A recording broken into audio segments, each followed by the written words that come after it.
guys! Okay, guys. Hello and welcome to another episode of Absolutely Clueless. This is episode 6, I believe, and today we're going to be talking about surviving the graduate aftermath. Yes. Yeah. Because it's real and it needs to be survived. It needs to be survived. Honestly, it's brutal out here. The moment you leave university, it is brutal. Yeah. You have to find your own way in this world. You truly do. I mean, it sounds like being dramatic, but on a level, no one teaches you about the ins and outs. Like, I mean, you've seen our Office Politics episode. If you've not, then what the fuck? Yeah. But if you have, like you're supposed to, then you know what we're talking about. Like, Exactly.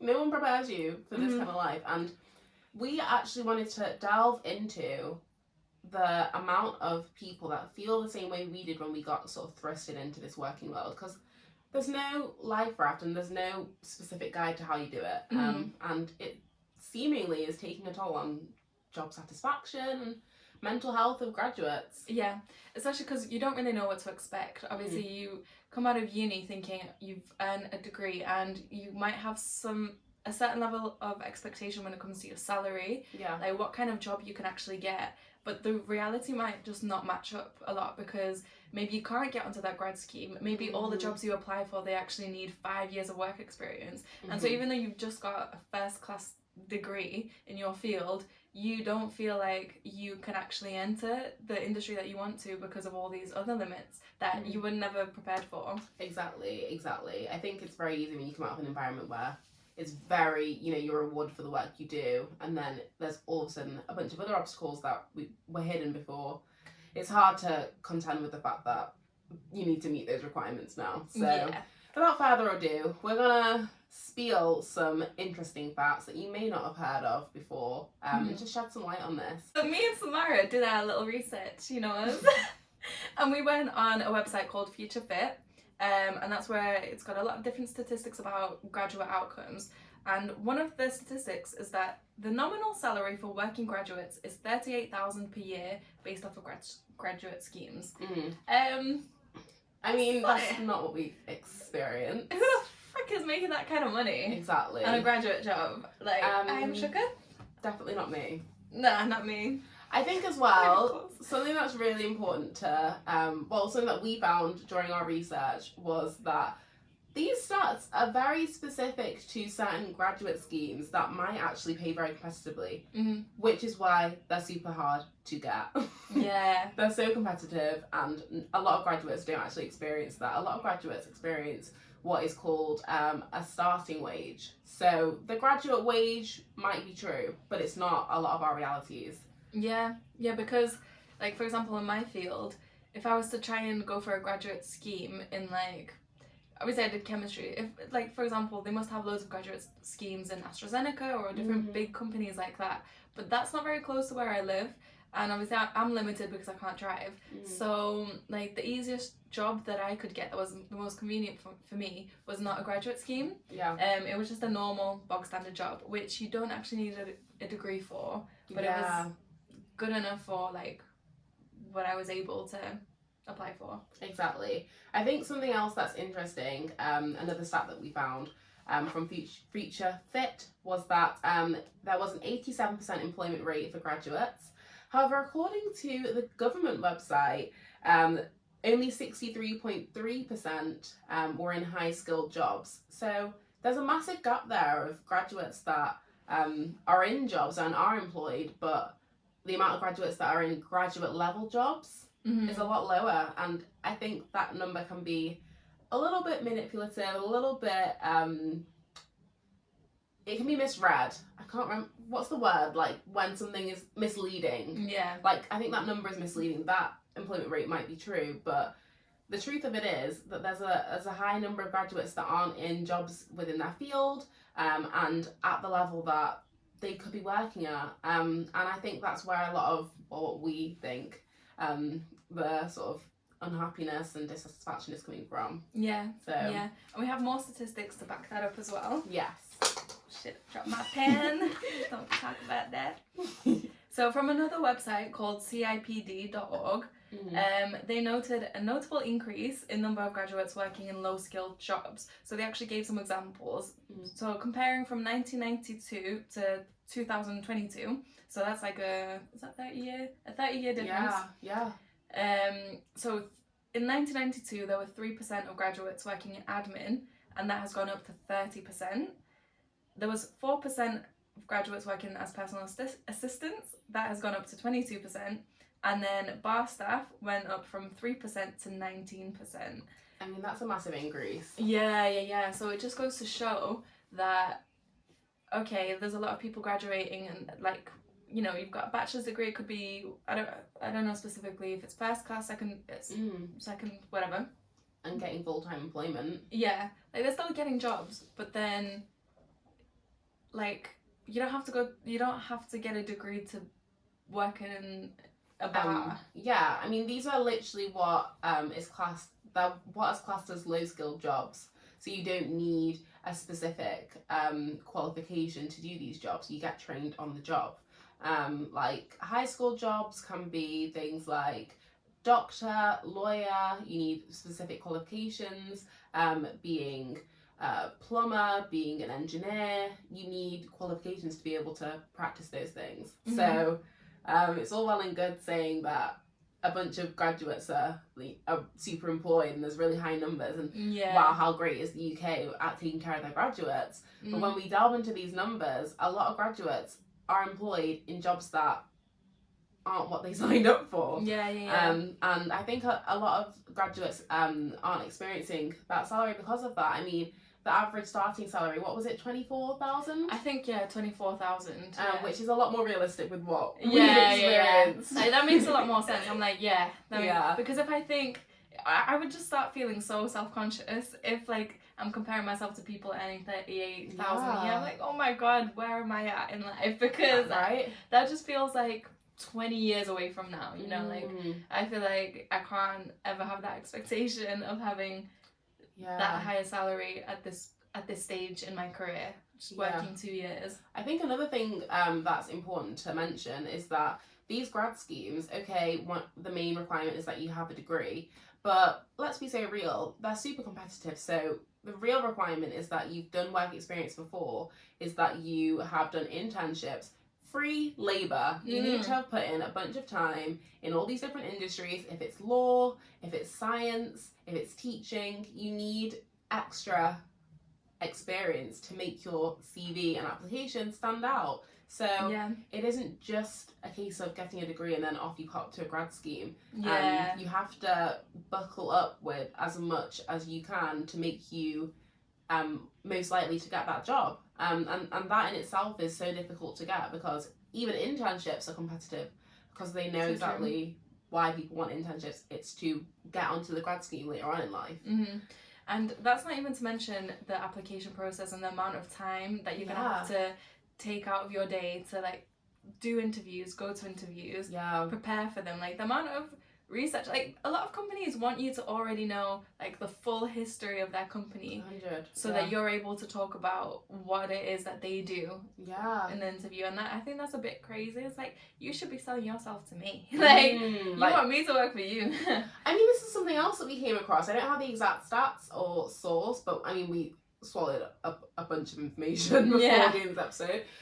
But we did read that the need and requirement for graduate level jobs and graduates is increasing by a lot. And yet there's so many obstacles, and I think it's because so many young people are growing up and thinking, do you know what, I want to make money quickly and I want to get into the working world quickly. I don't want to spend money to make money. That doesn't make any sense. So they're just opting out, and industries that require high skilled industries that require qualifications, certain level of qualification, aren't seeing people come through. Doctors, you know, that they've been suffering for a while, and it's getting even worse because people just can't. That's so true. They can't be bothered with the competitiveness. They don't want to go through that much money, that much time. It's like everyone's trying to find the route that is gonna be the most rewarding at the end of the day, and you can't blame people for that. If people are choosing to go down a certain path because it's going to make them more money, as opposed to because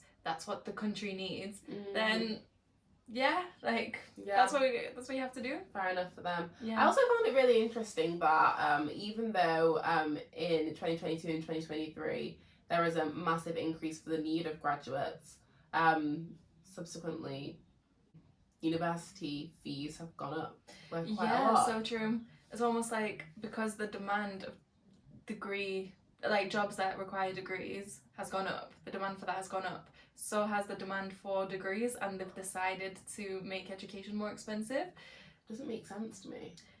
Well, I just don't think we should be paying for education full stop. Like, I think it should be completely free for everyone. Yeah. And it just makes less sense to make something less accessible when you need more people. Yeah, that as well. It doesn't make sense. I think going back to the graduate schemes as well, a lot of these graduate schemes, like you said, they're super difficult, the process. And a lot of them require, they're like training camps. Mm. Like these processes, you can have to do a group presentation and you do your own presentation. Some of them are like 3 stages. Sometimes you have to go in and like create a project for this business. And it's just wild. The level of effort that you have to put in. Yeah. So, okay, a lot of graduates probably do think, you know what, let me give myself a little break. I've just gotten this degree and I just want to go into a low-skilled job and I just want to be a bartender for a bit. But what we found is that a lot of people end up getting stuck or staying in those jobs. And that links to a lot of decreased job satisfaction, I mean. Yeah. And to mention there, another statistic that why is that such a hard word to say? So again, from the CIPD.org website, they said that overqualified graduates have lower satisfaction and they don't feel they get paid appropriately and are more likely to quit. Yeah. Because of course, like, what do you expect? Like, if you're overqualified for your job, like, you've completed a degree, maybe you have some extra qualifications, got work experience or research in a certain field, like, say you've done a master's or something, and you feel like, you know, you're basically an expert in your field, and you can't get a job that matches, like, your academic level or just, like, your skills level, you're going to be feeling like, okay, I'm only doing this job because it's a stepping stone, and at the end of the day I need money because I need to pay rent, I need to pay for food, but I can't put off getting a job. It's like a trapped cycle. I think a lot of people also feel like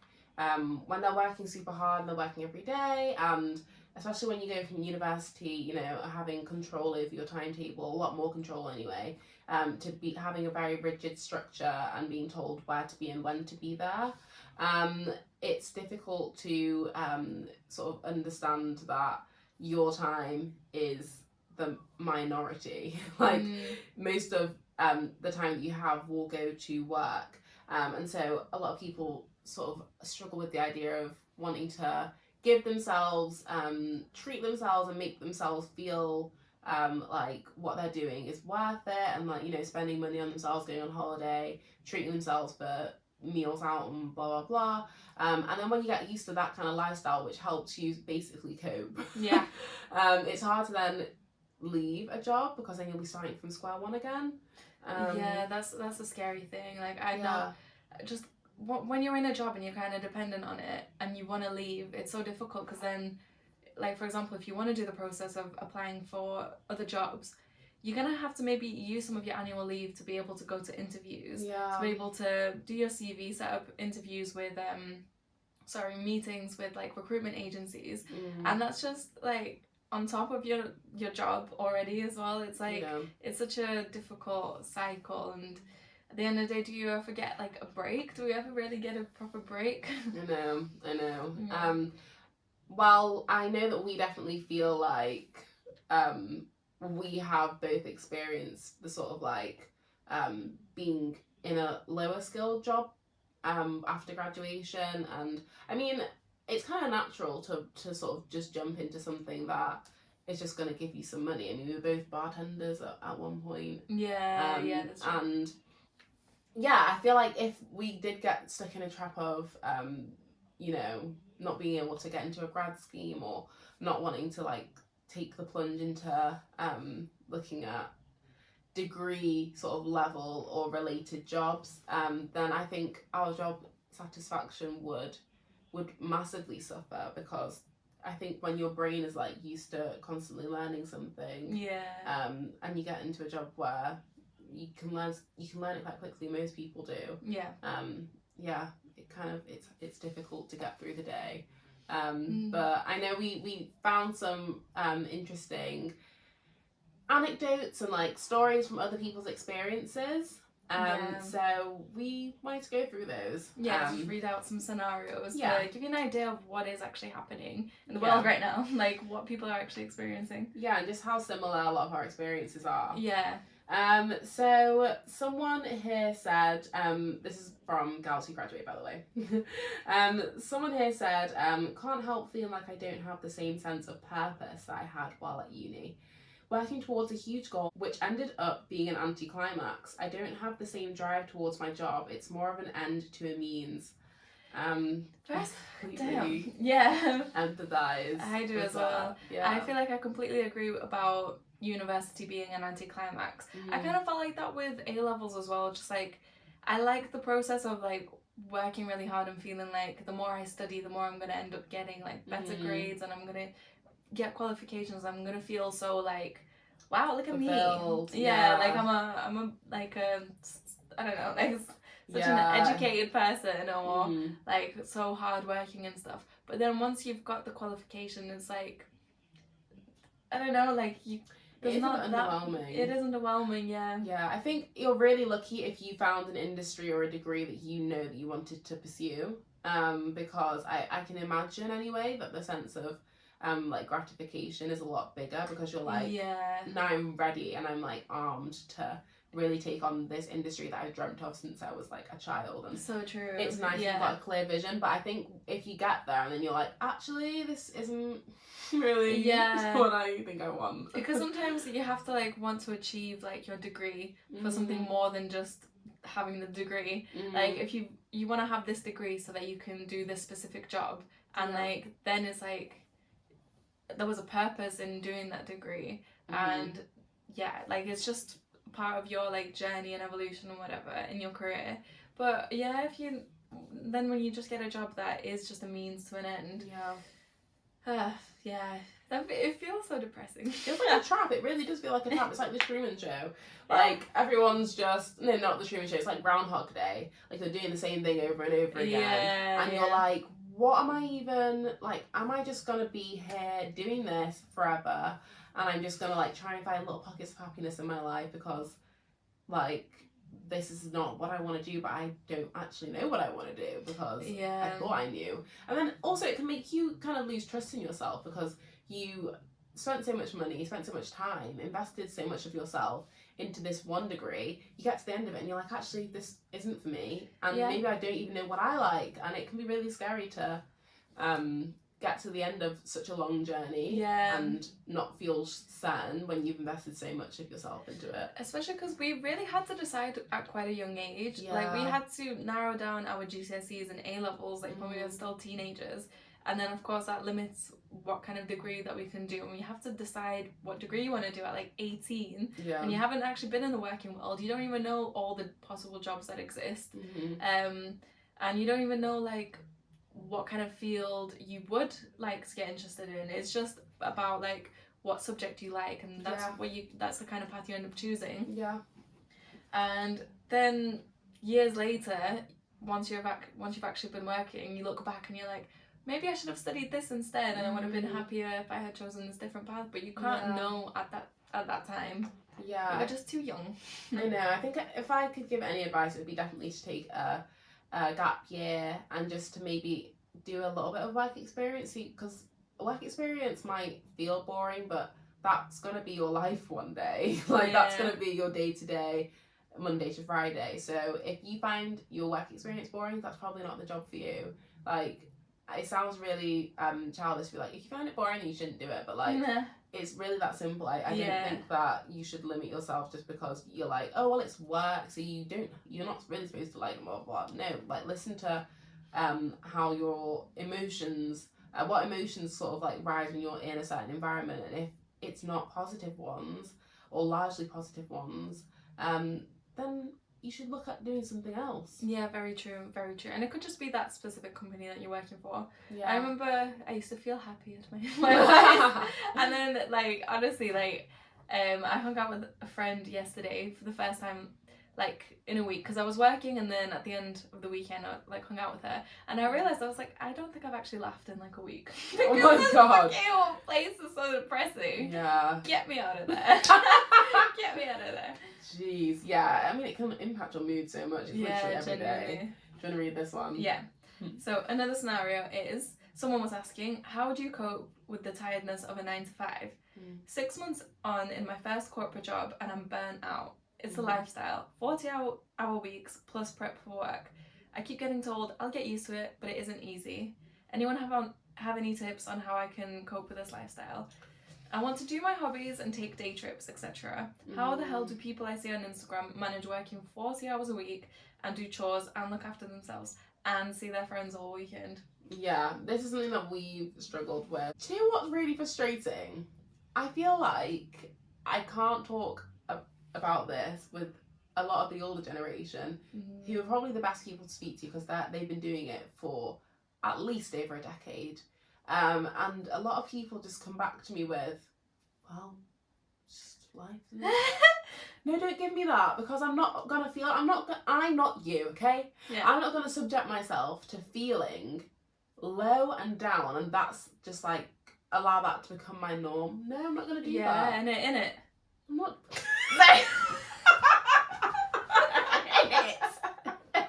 No, see, yeah, because you're right. Yeah, I'm not Why doing should that. we have to do that? I'm Yeah. not doing that. Nah, fuck that.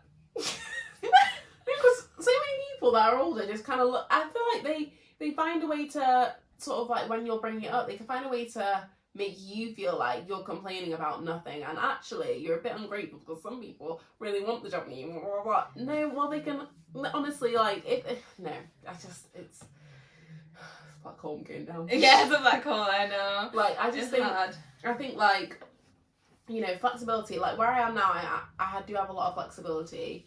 Where I've been before, like it was, I mean, my first job after graduating, it was horrendous. I mean, we had to work weekends, we had to work bank holidays, and I was just looking around like, is this life? Is this normal? I don't have time. Like, what am I working for? Yeah, and you weren't even getting paid that much. I was literally probably just over minimum wage. Yeah. No. Horrendous. Like, if you want me to work weekends on bank holidays, you better be paying me like 40k. Literally. 60. But no. Like, we would have 10-day weeks sometimes, with Yeah. 1 day off, and then. I honestly think that's just like abuse. Like, that's full on exploitation. Yeah, we checked our CVs because we're like, we're pretty sure that this is over the 47-hour limit. I swear it's like 47 hours, a limit that you're allowed to work. And we checked our CVs. I mean, not our CV, sorry, our employment contracts. And I mean, we were all quite young and quite naive, but we realised that we'd all signed away our right to a 47-hour week, which is why we were working like 60 hours. This is another scary thing that happens, like when you've just left uni and you know you're looking for jobs and stuff. You might not understand fully like employment law, and you might not fully understand all the legal terms that are given to you in your contract. And if you don't have someone like a parent or a friend of a friend or whatever, sort of guardian, to have a look at that contract, and you're just like, okay, they want to hire me and they're offering me this much and I really need a job right now, you're very likely to just sign it and not even fully understand that shit, there's a 3-month there's a 3-month notice period or whatever, and all these things that could have been negotiated before you signed that paper. And now it is scary when you don't fully understand these things. We're very much taught to focus on the technical side of jobs. And the main thing that's going to make you happy or unhappy, the main thing that's going to make a difference in that, are the negotiables, are the things that come down to like benefits, flexibility, working from home. Like, these are the bits, salary. I mean, people don't think they can negotiate on their salary. What they're offering you isn't like the be all and end all, that's it, there you go. You're allowed to negotiate. You can bounce back and go, actually, I think I would I fancy like another 1,000, and then you know what, then I'm happy to sign on the dotted line. Like, that is an offer. That's what it's called for a reason. Yeah. And we're not taught that. We're taught to do the technical parts of the job, learn the ins and outs of the industry in terms of the actual work that they do. We don't learn about the networking and the working hours and everything that can, and I feel like often does make someone happy or unhappy. It's not usually the work itself. It's not usually whether someone finds the work itself interesting or not. At least I've found it's usually whether the culture's right. The job culture is so important. Yeah, and whether they're being treated fairly. And again, like you said, because we come out of university and we're so excited and ready to put our skills into practice and see what, you know, the adult world is like, you kind of just jump at the first offer you get and you're like, finally I've got a job. Especially with the fact that, like we said, a lot of the time, if it's a graduate job that you're waiting for, you might have been waiting for a while and you might have done a lot of free jobs to get this job, and finally you're getting paid. I don't even care if it's 18k, I don't care, I'm taking it. And then you kind of just skim over everything else that could be the difference between making you happy or unhappy. Yeah. So teach grads that, please, for goodness sake. Yeah, honestly. But yeah, it is a hard world to jump into straight out of uni. You no longer have like your tutors and stuff like that. And yeah, it's tricky, but we're all in the same boat, and a lot of the emotions and experiences that people are having, like, you're not alone with it. Like, there's a lot of people going through the same situation. That's what we see on like the Girls Who Graduate page and stuff. Yeah, it's quite warming to hear other people sort of describe what your day has been like almost. Yeah, we're all just trying to learn how to navigate this together, so yeah, let's sit together, guys. Yeah, we'll survive it. We'll get through. So, thanks for listening, guys. Thanks for listening. That's the end of episode 6. Yeah. See you in the next. Bye. Remember, it's okay to be clueless. Bye. Why did I do that? Jason. It's been a roof. Break them out.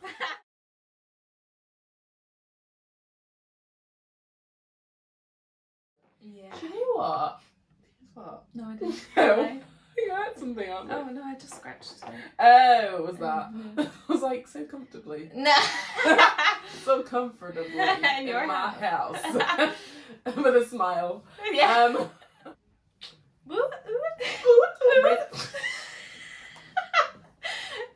Right around. Where's the Ralph? Don't sound like Borat. Where's the Ralph? Okay, so based on this, I hate this.